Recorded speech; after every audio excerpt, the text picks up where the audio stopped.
नमस्कार सबैजनामा। म आज हाम्रो स्वास्थ्य संस्थामा चाहिँ नसर्ने रोगका बिरामीहरू धेरै आउने गर्नुहुन्छ आजभोलि, र जस्तै सुगर, प्रेसर, थाइराइड, मुटु रोग जस्ताका बिरामीहरूले के गुनासो गर्नुहुन्छ भने हामीसँग शरीर दुख्यो, हातखुट्टा दुख्यो, घुँडा दुख्यो, आँखाको गेडी गेडी दुख्यो, ढाड कम्मरहरू धेरै दुख्यो, हामीलाई चाहिँ नदुख्ने औषधि अलि धेरै खान दिनु न, हामी चाहिँ घर खाएर बस्छौँ भनेर अलिकति आफ्नो स्वभाव बढी देखाउन खोज्नुहुन्छ, र हामीलाई पनि उहाँहरूलाई सम्झाउँदा अलिक गाह्रो चाहिँ हुन्छ, र हामीले जथाभावी औषधि दिने अर्डर पनि छैन, दिनु पनि हुँदैन।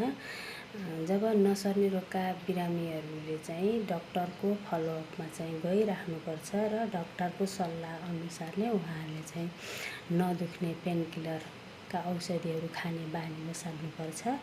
त्यसपछि बेला बेलामा डाक्टरको फलोअपमा हिँडिराख्नुपर्छ, जसले गर्दाखेरि उहाँहरूलाई स्वास्थ्यमा धेरै सुधार आउन सक्छ, र उपचार बिरामी भए पनि उपचार गर्न धेरै सजिलो हुन्छ।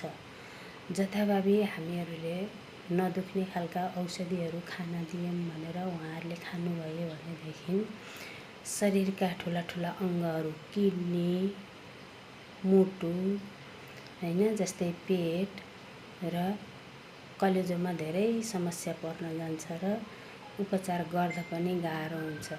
जबकि हामीलाई चाहिँ यो नदुख्ने औषधिहरू जथाभावी दिने, खान दिने अर्डर पनि छैन। त्यसले गर्दा उहाँहरूले बुझ्नुपर्छ कि नियमित डाक्टरको फलोमा गएर मात्र औषधि खानुपर्छ भन्ने कुराहरू जानकारी पाउनु उहाँहरूले अति आवश्यक।